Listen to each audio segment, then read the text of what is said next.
തീർച്ചയായും ഇത് കാവ്യവൽക്കരണത്തിന്റെ ഭാഗമാണെന്ന് കേരളത്തിലെ ജനങ്ങൾക്ക് നന്നായി അറിയാം. അതുകൊണ്ട് തന്നെയാണ് ഹരിതസേനാംഗങ്ങൾ ഇതിനെ എതിർത്തതും.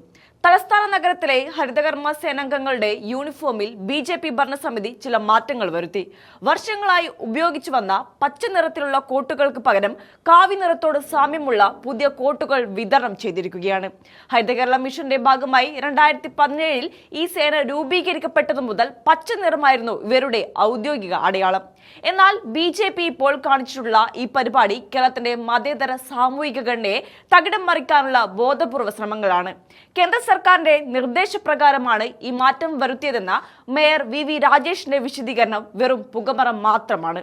സംസ്ഥാനത്തെ മറ്റ് കോർപ്പറേഷനുകളിലോ മുനിസിപ്പാലിറ്റികളിലോ ഇത്തരമൊരു മാറ്റം നടപ്പിലാക്കിയിട്ടില്ലാത്ത സാഹചര്യത്തിൽ തിരുവനന്തപുരത്ത് മാത്രം ഇത് അടിച്ചേൽപ്പിക്കാൻ ശ്രമിക്കുന്നത് പാർട്ടിയുടെ രാഷ്ട്രീയ താൽപര്യങ്ങൾ സംരക്ഷിക്കാൻ വേണ്ടി മാത്രമാണെന്നുള്ളത് വളരെ വ്യക്തമാണ്.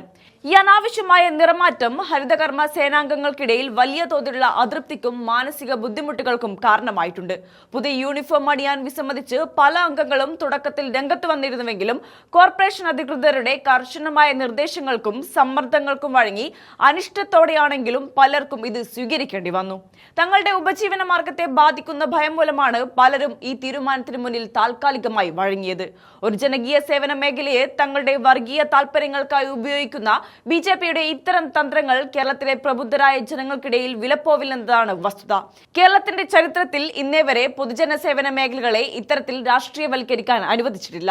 പോലീസിനും അഗ്നിശമന സേനയ്ക്കുമല്ല നിഷ്പക്ഷത നിലനിർത്താൻ പ്രത്യേക വേഷവിധാനങ്ങൾ ഉള്ളതുപോലെ ഹരിതകർമ്മസേനയുടെ സ്വതന്ത്രമായ പ്രവർത്തന അന്തരീക്ഷവും സംരക്ഷിക്കപ്പെടേണ്ടതുണ്ട്.